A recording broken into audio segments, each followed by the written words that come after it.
This is a marker that represents somebody's life. This represents a life that somebody once lived. And very well, looking at the age of it and look how it's worn, it may be the only thing left that represents that person. Most likely it probably is. And I was looking at this and I was wondering, the person that this represents, what was that person like? Well, what was that person like? Was it a child or was it an old person? Were they nice or were they crabby? Oh, were they married? Did they have kids? Did they have grandkids? What was their job? What was this person like? Did they know Jesus? And if they did know Jesus, did they live their lives for Him? Or did they live their lives for themselves? Did they fulfill their purpose on this earth? Or did they just merely live life every day so that they could please themselves? Did their life end up in a big catastrophe? What was this person like? If God were to sum up this person's life in one word, what would the word be? Would it be amazing? Or would it be faithful? What would the word be? Well, tonight we're going to continue to look at the life of Samson. And as I read over the story this week, I wondered, what would the one word be that God would use to describe Samson's life? What would that one word be? Would it be powerful? I mean, he was powerful. And as we read these stories, you're going to find out more and more how powerful this guy was. Would God describe him as foolish? Would God describe Samson as foolish because he did make some pretty dumb choices? But as I looked at this, one word stuck out in my head more than any other. I believe that the one word that God would use to describe Samson's life is disappointing. Samson's life was truly a disappointing life. I mean, he had strength beyond belief. He was a real-life superhero. He could have been in the Avengers if Samson actually, was during their time. He was a real-life superhero. He had unlimited potential to serve God with. And his whole life, it ended up being one big, gigantic train wreck. One big, huge disappointment. Well, tonight, as we look at this chapter in Samson's life, we're going to look at Judges chapter 14. You should have been handed a sheet when you came in. We're going to look at that. And we're going to see what he did wrong in his life. And we're going to see why we should avoid following him down that same path so that our lives don't end up as one big disappointment. As disappointing as Samson's life was, though, his life was also fascinating.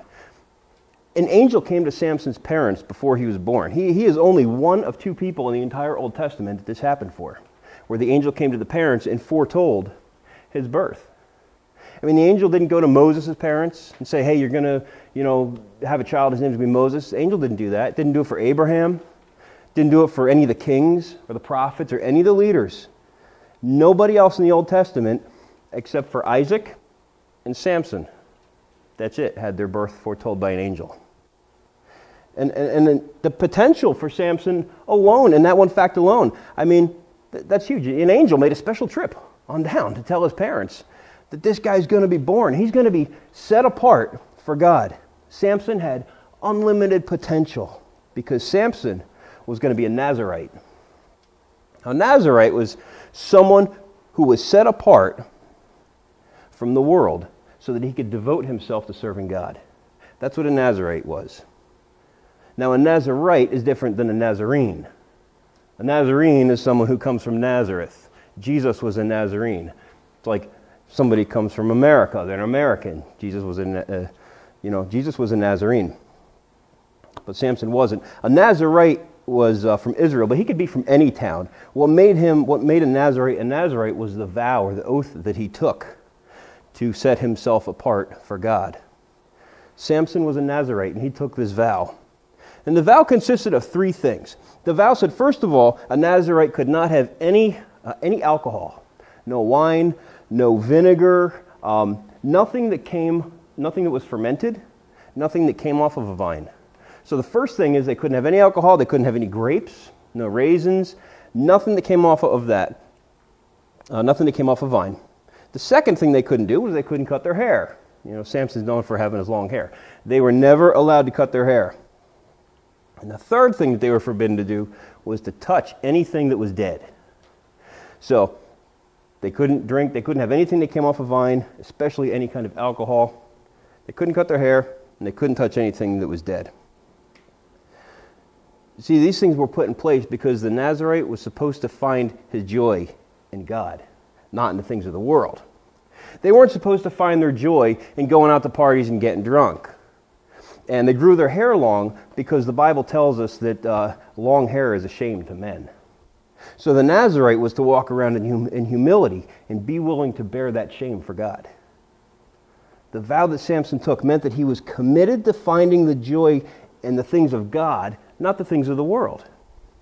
But you see, somewhere along the line, somewhere along Samson's life, a shift happened, and he took his eyes off of the things of God, and he started putting them on the things of the world.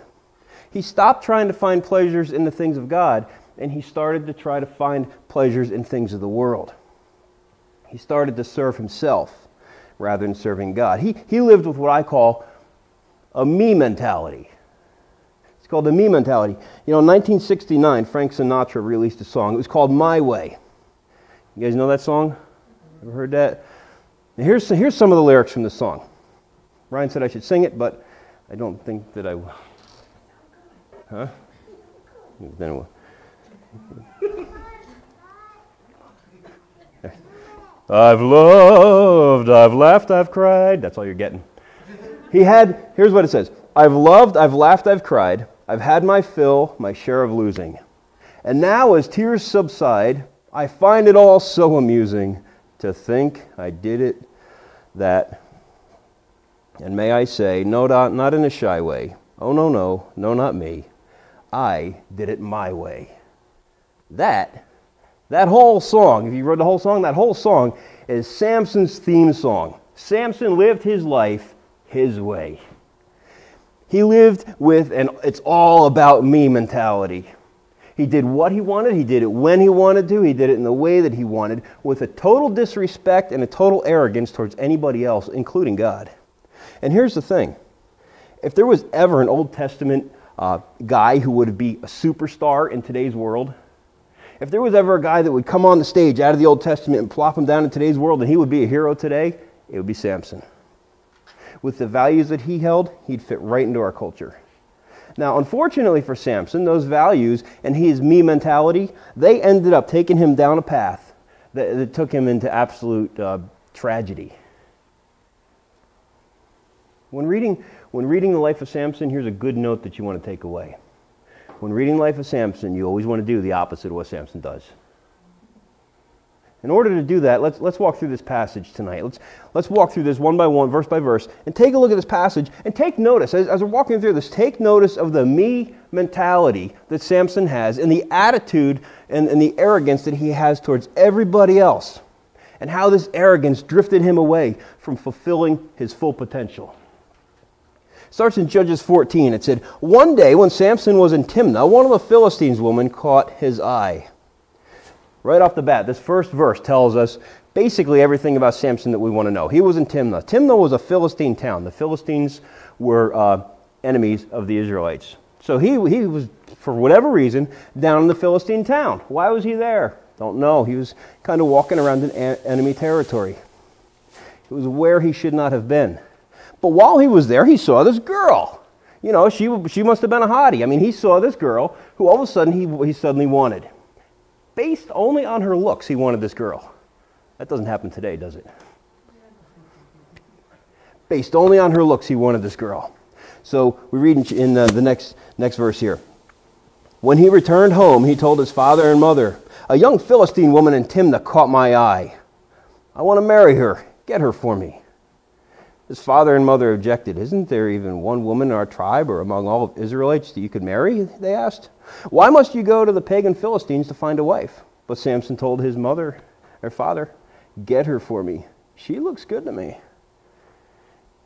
The Israelite law in Deuteronomy 7 said that the Israelites were not to intermarry with other nationalities, because what's going to happen, and it did happen, is as they did that, it started to draw the Israelites away from God, and they started worshiping other gods. So God says marrying others outside of Israel is a no-no.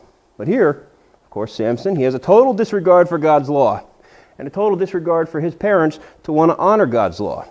He sees something he wants, and he doesn't care who it offends. As father, next verse, his father and mother didn't realize the Lord was at work in this, creating an opportunity to work against the Philistines, who ruled over Israel at the time. As Samson and his parents were going down to Timnah, a young lion suddenly attacked Samson near the vineyards in Timnah. Again, Samson was somewhere where he shouldn't have been. If he's not supposed to eat stuff off the vine, why is he walking around the vineyard? He didn't take his vows seriously. And while he's there, of course, this lion attacks him. And it goes on to say, at that moment, the Spirit of the Lord came powerfully upon him, and he ripped the lion's jaws apart with his bare hands. He did it as easily as if it were a young goat. But he didn't tell his father and mother about it. When Samson arrived in Timnah, he talked with the woman, and he was very pleased with her. So finally, he gets to meet this girl. He meets this girl, and he finds out that she's more than good luck, and he actually likes her personality too. So he likes her, they talk. So then he goes away for a while to prepare for the wedding.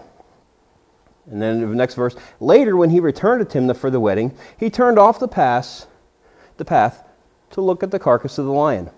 When he found a swarm of bees had made honey in the carcass, he scooped some honey out with his hands and he ate it along the way. He also gave some to his father and mother, and they ate it. But he didn't tell them that he had taken the honey from the carcass of a lion.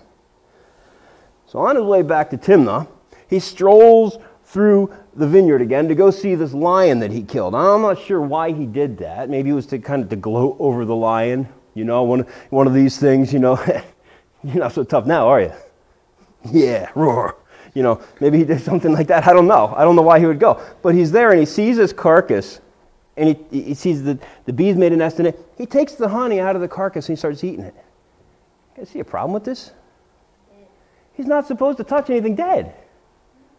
He's not supposed to touch anything dead. And he's not only touching it, he's eating stuff out of it. Total disregard, total arrogance towards God and towards his vow. Goes on to say, as his father was making the final arrangements for the marriage, Samson threw a party at Timnah, as was the custom for elite young men. When his bride's parents saw him, they selected 30 young men from the town to be his companions. Now, this is only a guess. I'm only speculating on this. I would assume that Samson is kind of a jerk. I mean, he didn't have any friends going with him. You never read about any friends going with him. So the parents of the bride, they have to get these 30 guys together to be part of his bridal party. So a guy with seemingly no friends has a chance to make some brand new friends here. You know, he's a new guy in kindergarten. Make some new friends. What's your impression going to be here? So here's what he does. Samson says to them, let me tell you a riddle. If you solve my riddle during these 7 days of celebration, I will give you 30 fine linen robes and 30 sets of festive clothing. But if you can't solve it, then you must give me 30 fine linen robes and 30 sets of festive clothing. All right, they agreed. Let's hear your riddle. So he said, out of the one who eats came something to eat. Out of the strong came something sweet.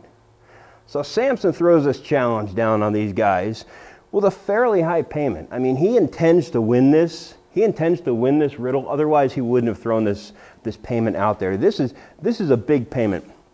So he intends on winning this. This is basically the equivalent of somebody saying, okay, I'm going to make a bet with you, and if I win, you're going to take me to Joseph A. Bank, and you're going to buy me 30 top-quality suits.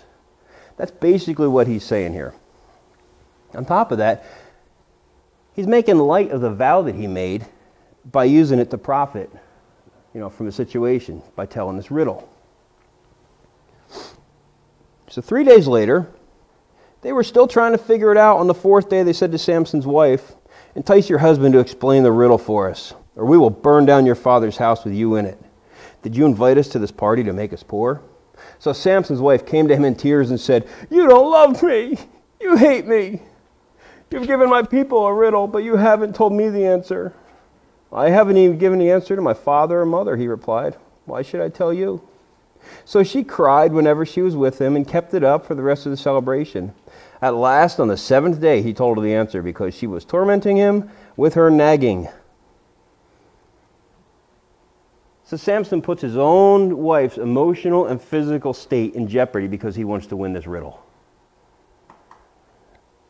The reason he told her the answer wasn't because she was in danger. It's because she was nagging him and she was bothering him and he wanted to get relief from that. That's why he told her the answer. He wanted to make himself comfortable. Once again, it's about him. Then she explained the riddle to the young man. So before sunset on the seventh day, the men of the town came to Samson with their answer. What is sweeter than honey? What is stronger than a lion? Samson replied, if you hadn't plowed with my heifer, you wouldn't have solved my riddle. Marital Counseling 101, do not call your wife a heifer ever. Not good. Then the Spirit of the Lord came powerfully upon him. He went down to the town of Ashkelon, killed 30 men, took their belongings, and gave their clothing to the men who had solved the riddle. But Samson was furious about what happened. He went back home to live with his father and mother. So his wife was given in marriage to the man who had been Samson's best man at the wedding. So basically, Samson has a temper tantrum. He goes off, kills 30 guys, takes their clothes, pays the debt, then big man Samson pouts, and he goes home to live with mommy and daddy. And check this out. After all this drama, after everything that happened, he never got the thing that he went there for. He never got the bride. He never got the thing that he wanted. The only thing he got was humiliated because his bride ended up was given to somebody else. So Samson disregarded everything, and he disregarded everybody, and he followed his me-only mentality, and he paid the consequences in the end. He ended up humiliated. He didn't get the girl. Not to mention that Samson carried around a heap of anger with him and resentment and hatred. And at the end of the day, Samson's me mentality landed him in a place where he didn't want to be. It's a lesson for us tonight. That's the lesson for us here. In our culture, it seems that the me mentality is everywhere. It's everywhere. And if we choose to buy into that mentality, at the end of the day, we're going to end up paying the consequences for our decision to follow it. So what I want to do tonight with the rest of our time, I want to look at 4 consequences of living with the me mentality, and why living with the me mentality really stinks. So the first reason, and the most important reason, that the me mentality stinks, when we live with a me mentality in our lives, we don't glorify God. Number 1 reason, 1 Corinthians tells us, whether you eat, whether you drink, whatever you do it all for the glory of God. 1 Corinthians tells us, you were bought with a price, therefore honor God with your body. Glorify God. The theme woven throughout Scripture is that our lives and our actions and everything we do is to glorify God. Everything. Is Jesus your Savior? Can others tell that by looking at your life? Can they tell that? Can other people who are not Christians compare the person that you were to the person that you are now and the difference that Christ made in your life? Can they see that marked difference? If they can, that glorifies God. For those of us who accepted Christ as our Savior, we need to live lives that show that we've been truly changed. We need to live lives so that every decision, every action that we do, everything points back to Jesus. Samson, he didn't live a life that glorified God at all. Everything that he was given, the extraordinary beginnings, everything was given by God, but Samson didn't use it for God. Samson ignored and essentially mocked the source of his uniqueness. Samson was given every tool to glorify God, and he failed.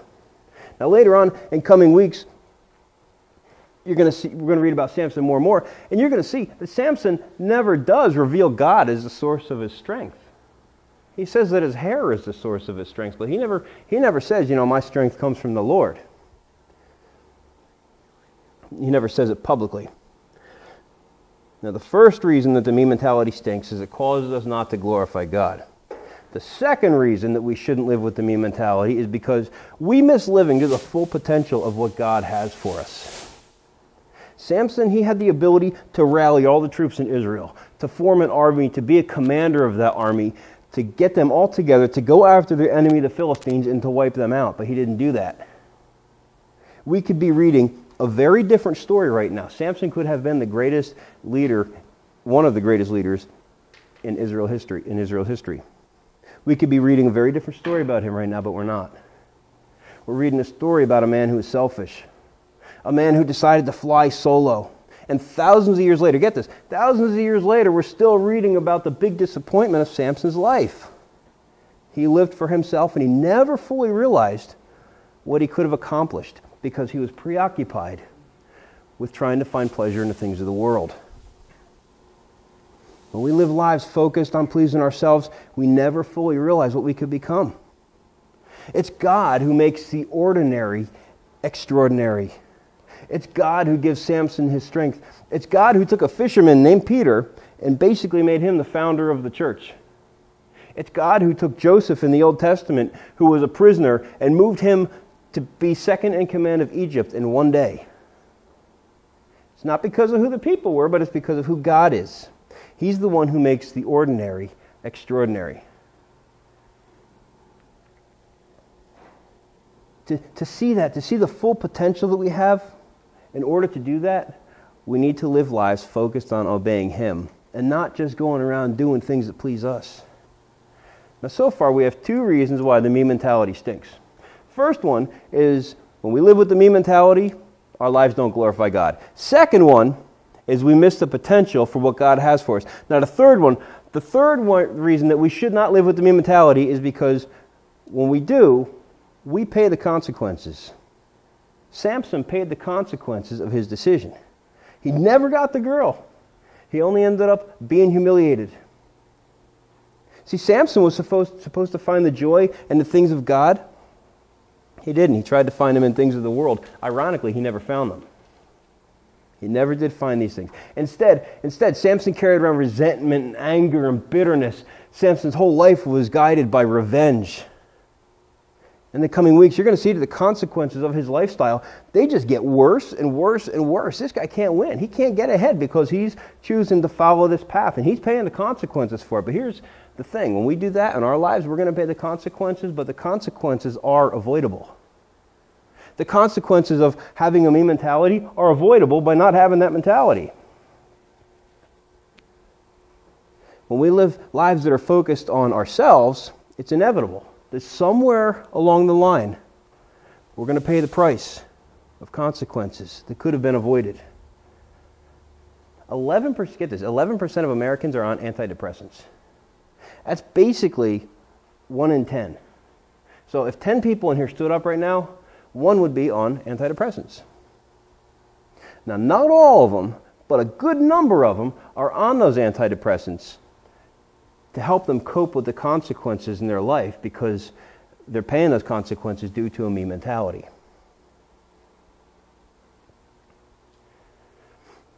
If happiness is found in accumulating things, like the next gadget, the newest thing, the fastest car, whatever, if happiness is found in those things, then why, when we live in a day and an age, and it is a blessing to live in this day and an age, when we live in a day and an age like this, that 100 years ago would have been completely unimaginable, why is the rate that people are using antidepressants, why has it gone up 400% in the last 20 years?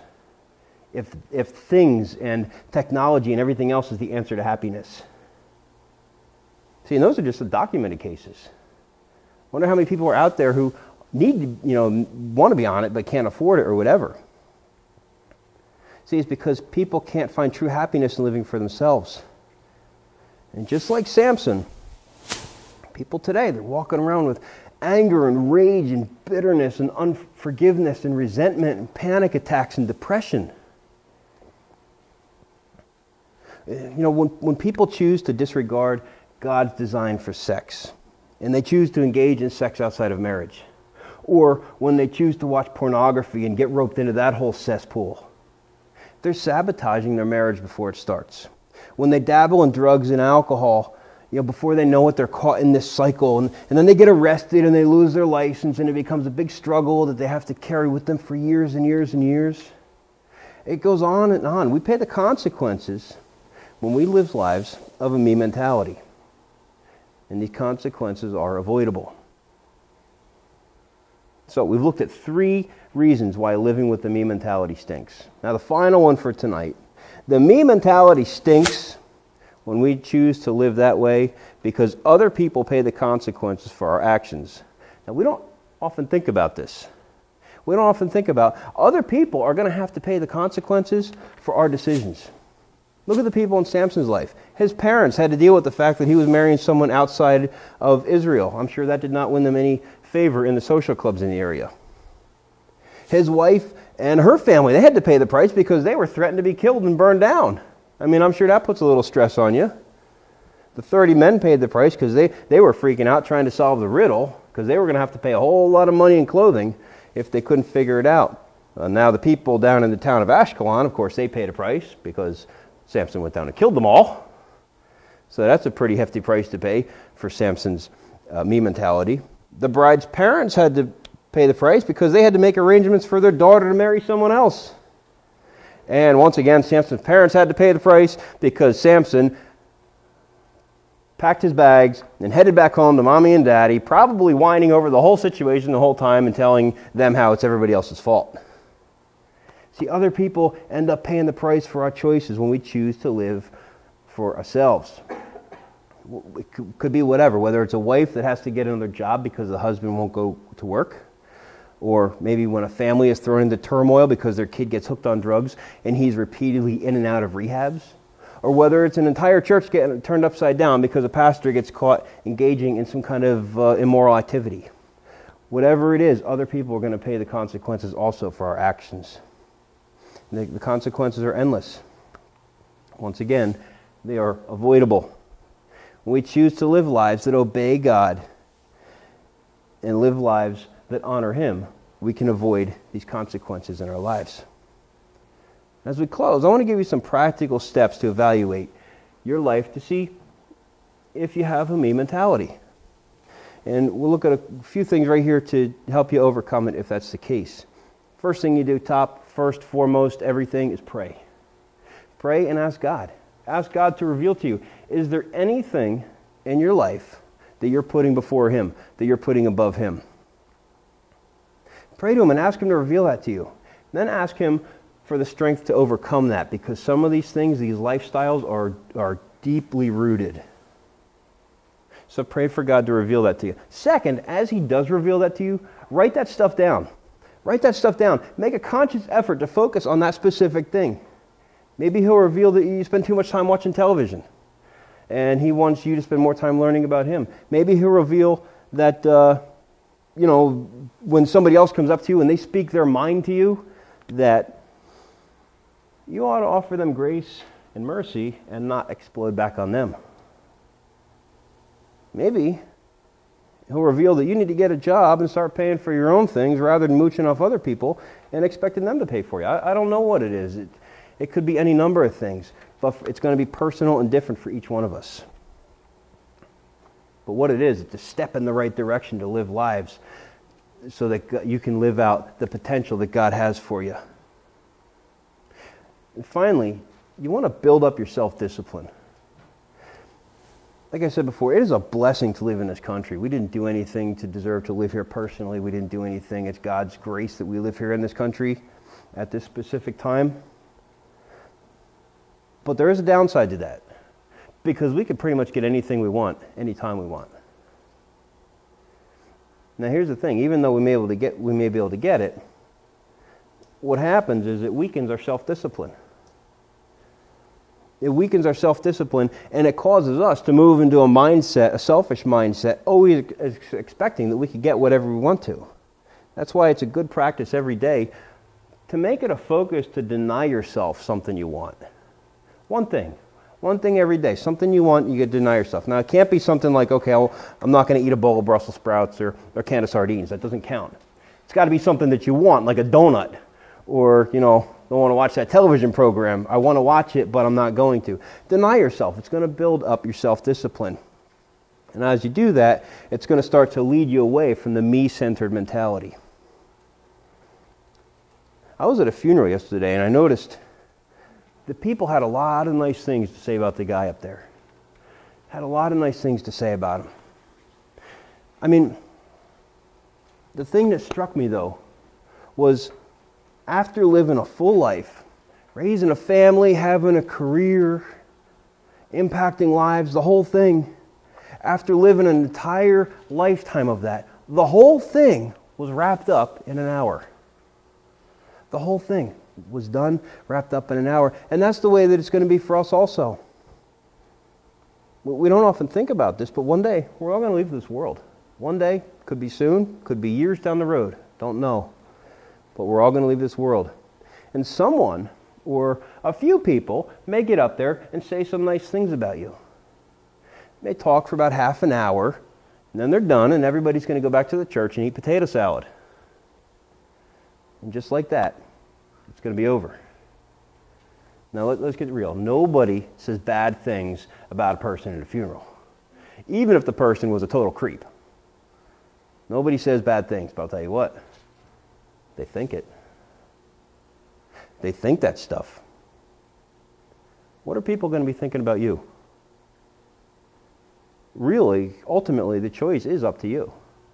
Whether you live a life like Samson, is focused on himself, and it's going to wrap your whole life up in one word, being disappointed, or you have the choice to live a life focused on God and serving God and obeying God. And when everybody's standing around your funeral, they're going to be talking and they're going to be saying things like extraordinary, awesome, exceptional, because you allowed God to use His power through you in extraordinary ways.